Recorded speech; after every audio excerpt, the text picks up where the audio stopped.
Welcome to the channel, folks. My name's Shane. You're looking at the video quality from the YoloCam S7, and I'll be using it for the entirety of this talk to camera piece. The easiest way to describe this webcam is that it's great for both live streaming and live switching setups. It's also an excellent choice for those who like to record directly to a computer, either using Open Broadcaster software or YoloLive. The YoloCam supports both horizontal and vertical aspect ratios for live streaming, depending on the platform that you're streaming with. This is a really great camera that's designed to simplify the entire process. Before I forget, it also uses AI exposure tools and has a reliable time of flight autofocus system.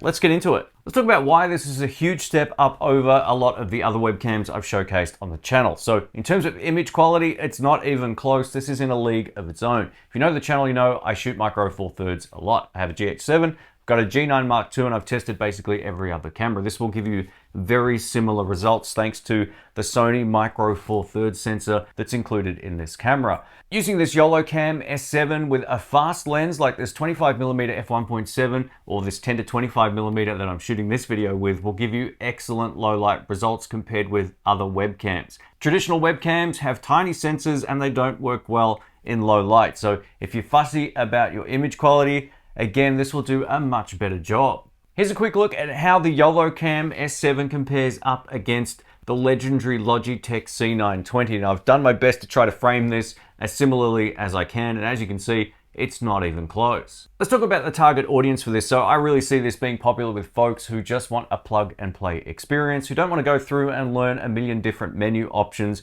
within a traditional camera. While this will excel as a webcam, and you're looking at the recorded image quality right now from my computer, it also has a HDMI output on the back, so you can use it in a conventional live switching scenario. Let's talk about the setup I've got in the room, and I'll show you a split screen between my computer recording, running YoloCam Live, and yes, it works with Open Broadcaster software, but I'm also going to show you the HDMI out into the Epiphan Pearl Nano. Now I'm recording this 1080p at 60 frames per second, and I'm tipping the image quality on both will look great. Now the Pearl Nano does kind of crush the blacks and change the contrast a little bit, but the computer recording I think looks really nice, and let us know what you think. Now while this is capable of 4K 60, what you're actually looking at is a 1080p 60 recording upscaled on the timeline. The quality out of this webcam slash camera is really impressive, to the point where I can see this being a fixture in my studio anytime I'm doing live streams on any of my YouTube channels. Before we get into the camera rundown section, just a quick disclaimer, YoloLive have provided this to the channel. This is a sample I do get to keep, which is why it says paid promotion somewhere on screen. Now they don't get any input into this video, nor do they get to preview it ahead of time, and all thoughts about this, both pros and cons, are mine. I'll share that with you at the end of the video. Let me give you a quick hardware rundown of the YoloCam. So on the back we get 4 ports, which includes a USB-C port for power, a second USB-C port for connecting to a computer, a single full-size HDMI output for going to another display or encoder, and a microphone input. Now this microphone input also supports line level input, and we'll cover that in just a moment. There's a cold shoe mount on top for mounting a wireless receiver or shotgun microphone, and I'm using that right now also. There's a single 1/4 screw point underneath, so you can attach that directly to a tripod if you're shooting in the vertical or 9:16 aspect ratio. And if you plan on shooting 16:9 like I am right now, it comes with an L bracket that just screws in from the side. On the front of the S7, there's a button for removing the lens. Next to that, we have our time of flight sensor, which handles the autofocus on compatible lenses, and we'll talk about that in just a moment. Now, if you're used to my regular camera reviews or own a Lumix camera, for example, you might be wondering where all the buttons and dials are on the YoloCam. This is all controlled via software on your desktop called YoloLive Composer. Much like how Logitech and Elgato have software which controls their webcam and you can set it up the way that you like, this works in exactly the same way. Now, if you prefer to leave the camera in automatic mode, you can do that as well. It gives this a really great plug and play feel. Right now, the software is only available on PC, and there is a Mac version on the way, but just know this will work with a Mac. I'm recording right now on my Mac Studio. Let's talk about which lenses are officially supported as of right now. Now, this is not out yet, comes out in a few weeks, so odds are they'll probably add other lenses to this list. I've also tested it with a few that aren't on the official list. We'll get to that in a minute.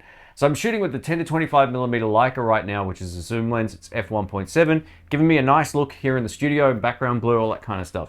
Now this lens is officially supported, but you lose autofocus. So I've got it in manual focus right now. If I had to guess, I would say it's something to do with the manual focus clutch on this particular unit.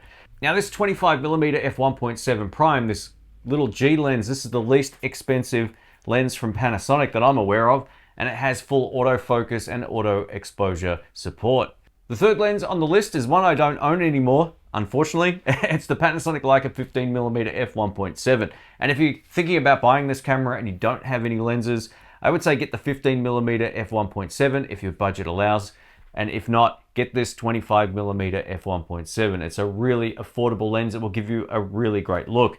If you're going to be sitting closer to the camera, I really recommend the 15mm f1.7, and I'll link that down below. There's two other lenses I tested. This 9mm f1.7 prime lens, autofocus worked, which was great. And same with the 12 to 35mm f2.8 Leica zoom lens. I had no problems with that on this particular camera system. All right, let's talk about overheating, or the lack thereof. This is the great thing about it. So unlike traditional mirrorless cameras, this is designed to run all day and night without overheating. If you're shooting a 3-hour podcast or an 8 or 10-hour gaming live stream, this is built to work non-stop, and it does. I left this on overnight, came back in the morning, and it was still running. They've built this camera to run continuously, which is refreshing. Now, while some cameras from certain brands have webcam functionality, they're prone to overheating after as little as 30 or 40 minutes, which is pretty disappointing. Overheating on any camera shouldn't even be a discussion in 2025, but it still is, unfortunately, and this doesn't have any problems, at least in my testing. Let me run you through the companion software, and this is called YoloLive Compose. And I'm currently using the 25mm f1.7G Lumix lens on the camera right now. This is with continuous autofocus enabled. So if we go over to parameter over here, you can see the picture settings. If you plan on shooting vertically, you can switch the orientation to portrait 9:16, and then you've got the portrait mode. If you want to just shoot the way I'm shooting right now, it's 16:9 or landscape. It's great. We can also adjust the HDMI output. I've just left it to auto the entire time, but you can select 4K 1080p or 720p. Under image settings here, you can completely configure the sharpness, contrast, and saturation. I've set this up using the AI tool. It did a really great job. I'm just going to leave it as is. I think it's really cool, but you can adjust all of this. If you prefer a more sort of cinematic look, you can back the sharpness down. At the bottom of this, we've got distortion correction and lens shading correction, and I actually prefer both of these on. So if I turn this off, you're going to see the frame adjust slightly. So this is with it off, and this is with it on. You'll no doubt see something happen on the sides of frame here. Most cameras correct any sort of lens imperfections in camera, and I think that's what this is doing on here as well. We also have lens shading correction. I think what this is doing is just maybe adjusting the contrast slightly. If I turn it off, this is how it looks with it off, and back with it on.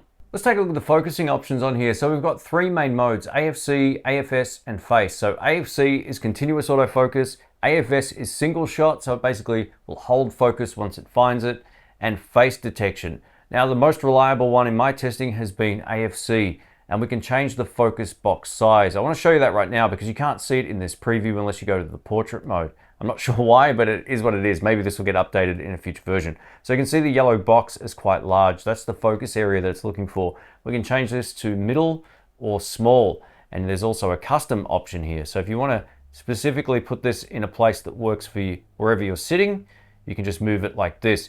It is a bit weird having to do this in a 9:16 aspect ratio, but when you go back into landscape 16:9, it's going to work. So if I hold up a camera over my face, it's going to switch.